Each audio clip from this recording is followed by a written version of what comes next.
Bienvenue à toi dans ce nouvel épisode de Prépa Bac, le podcast qui t'aide à préparer ton baccalauréat, les examens de fin d'année en SES, que ce soit pour la présentation orale ou pour les écrits.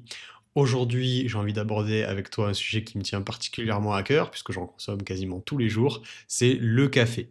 Parce que le café en SES, c'est un peu l'histoire du monde dans une tasse.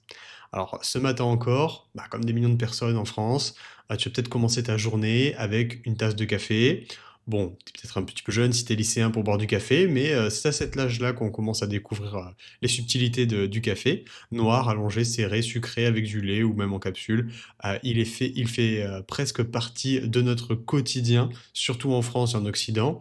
Et pourtant, on oublie souvent que ce simple geste de boire un café, il nous relie à des dizaines de pays, à des millions de travailleurs dans le monde et à des marchés internationaux avec des enjeux sociaux, économiques et écologiques absolument phénoménaux. Oui, dans chaque gorgée de café, il y a un concentré de mondialisation. Alors aujourd'hui, on va parler bien sûr de mondialisation au sens des SES. Le café, c'est l'un des produits les plus échangés au monde après le pétrole. C'est l'une des matières premières les plus échangées. Un produit agricole, mais aussi culturel, commercial et surtout politique. Il est cultivé principalement dans les pays du Sud, consommé massivement dans les pays du Nord.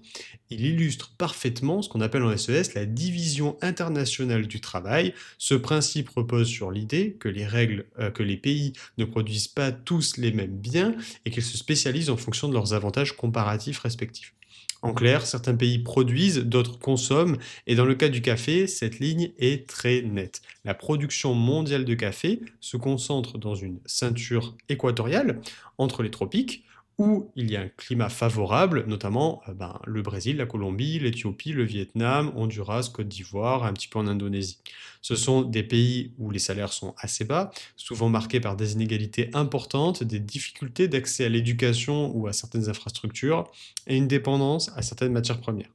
Dans ces régions, le café représente souvent une part essentielle des exportations. Pour certains pays, c'est même la principale source de devises étrangères. Mais produire du café, ce n'est pas simplement avoir un climat tropical, c'est aussi un travail qui peut être long, exigeant et assez incertain pour les travailleurs.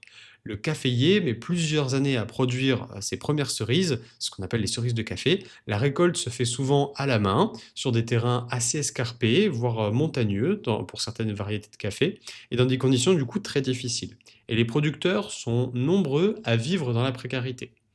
Enfin, on dit producteurs ou plutôt travailleurs en ce qui les concerne. Pour les cours du café sur les marchés mondiaux, ils fluctuent énormément. C'est une matière première, comme le baril de pétrole par exemple. Quand les prix chutent, c'est toute une économie locale qui peut vaciller. Et dans ce système, ce ne sont pas les producteurs qui s'enrichissent, bien au contraire. C'est ici qu'intervient une autre notion en SES, la chaîne de valeur. La chaîne de valeur sur une production. Ce concept désigne l'ensemble des étapes nécessaires à la production et à la commercialisation d'un bien, d'un produit ou d'un service, de sa création à sa vente finale. Et ce qu'on remarque très vite avec le café, les particularités de sa production, c'est que la valeur ajoutée est très inégalement répartie sur cette chaîne de valeur. La transformation, l'emballage, le transport, la distribution, le marketing, toutes ces étapes, souvent réalisées dans des pays très développés, sont celles qui rapportent le plus sur le prix final, tandis que les producteurs, eux, ne touchent qu'une infime partie du prix final. Prenons un exemple concret. Une tasse de café servie dans un café parisien peut coûter entre 2 et 4 euros. Sur ce prix, le producteur ne reçoit souvent que quelques centimes. Tout le reste est capté par les acteurs intermédiaires, transporteurs, importateurs, torréfacteurs, enseignes de distribution et le restaurateur qui te vend ce café. Cette inégale répartition illustre parfaitement les déséquilibres de la mondialisation et ses abus. On soulève souvent des questions sur la justice économique, la solidarité internationale et le rôle des multinationales dans ces échanges et la répartition de la valeur entre tous les acteurs. Ces grandes entreprises, qu'on appelle souvent les majors du café dans ce milieu-là, c'est Nestlé, Starbucks, Lavazza, Nespresso et surtout les grands distributeurs qu'il y a derrière, contrôlent une bonne partie du marché. Elles influencent les prix, fixent les standards, orientent les modes de consommation. Elles investissent massivement dans la publicité, le design des emballages, la standardisation des goûts. Mais elles restent souvent très loin des réalités des petits producteurs. Et même lorsqu'elles adoptent des labels éthiques et équitables, la logique dominante reste celle du profit. Et la plupart de ces labels, en plus, n'en sont pas. Derrière tout ça, il y a bien sûr des conséquences sociales. Des petits exploitants, face à la pression des prix, doivent parfois réduire leurs coûts en embauchant de la main-d'œuvre à très bas salaire, souvent non déclarée, parfois même des enfants. Dans certaines régions, la culture du café est liée à des formes d'exploitation. Le café devient alors un miroir de ce que la mondialisation peut avoir de plus brutal, la mise en concurrence des travailleurs du monde entier avec des règles différentes. La domination de grandes firmes, l'absence de régulation efficace fait partie de ce monde. Mais il y a aussi des initiatives positives dans ce secteur. Les coopératives de producteurs qui cherchent à mutualiser leurs ressources, à mieux négocier avec les acheteurs, à obtenir des labels équitables, réellement construits, des circuits courts, des torréfacteurs artisanaux, des entreprises qui cherchent à produire et à vendre autrement. C'est ce qu'on appelle en SES l'économie sociale et solidaire. Une autre manière d'organiser l'activité économique, centrée sur les valeurs de solidarité, de justice et de durabilité dans le temps. Et puis, il y a l'environnement, car produire du café, ça peut aussi avoir un impact écologique et environnemental. Les plantations peuvent conduire à beaucoup de déforestation, à l'épuisement des sols et à une forte consommation d'eau dans ces zones-là. L'usage de pesticides, les monocultures intensives, les transports sur de longues distances sont autant d'externalités négatives, c'est-à-dire des coûts non pris en charge par les entreprises et par le marché en règle générale, mais qui sont supportés par la collectivité.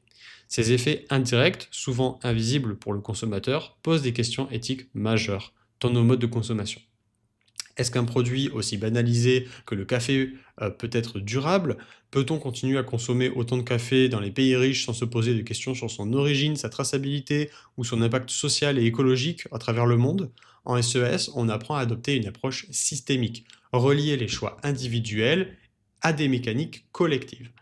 Interroger les liens entre micro et macroéconomie, entre économie et société. Le café est aussi un symbole de consommation culturelle. On ne le boit pas de la même manière selon les pays. En Italie, par exemple, il va être court et rapide. En France, il accompagne souvent une pause ou un moment social. Dans les pays nordiques, il est presque une institution. Ce rapport culturel influence la demande, les habitudes, les marchés. Et là, on touche à une autre dimension, la sociologie liée au mode de consommation. Pourquoi est-ce qu'on consomme? Est-ce pour le besoin, pour le plaisir, pour l'image, pour s'intégrer dans un groupe, en particulier professionnel? Le café devient un marqueur social, un rituel, une habitude qui se codifie. Et puis il y a la technologie, les machines à capsules, le café bio, les alternatives décaféinées, les innovations autour des arômes, les applications pour tracer son café. Tout cela illustre ce qu'en SES on appelle le processus d'innovation continue. Les entreprises investissent dans la recherche pour se différencier, capter de nouveaux segments de marché ou se spécialiser, se nicher, fidéliser les consommateurs. Et cette logique, elle stimule la croissance, pose aussi la question de la saturation du marché. Jusqu'où peut-on aller dans la sophistication d'un produit de base comme une ressource naturelle qu'est le café? À quel moment l'innovation devient-elle gadget? En résumé, le café est bien plus qu'un produit. C'est un prisme à travers lequel on peut observer l'économie à l'échelle mondiale, les rapports de domination qu'il peut y avoir entre pays producteurs et consommateurs, les inégalités, les stratégies commerciales des grands groupes, les évolutions culturelles des pays et surtout les choix politiques de ceux-ci. Il relie les territoires, les hommes et leurs idées. Il traverse les frontières, les époques et surtout les classes sociales. Et en cela, il est un excellent objet d'étude pour réviser les notions de SES. Alors la prochaine fois que tu tiendras une tasse de café entre tes mains, pense à tout ce qu'elle contient, l'histoire d'un fruit cueilli à la main, dans une plantation lointaine, les rouages d'un marché globalisé qui fait le tour du monde, les choix de consommation que tu fais en tant que citoyen, et surtout, rappelle-toi que chaque geste de consommation est aussi un acte économique, social et politique. Merci d'avoir suivi ce nouvel épisode du podcast Prépa Bac. On se retrouve très vite pour une nouvelle exploration du monde à travers les lunettes de la SES.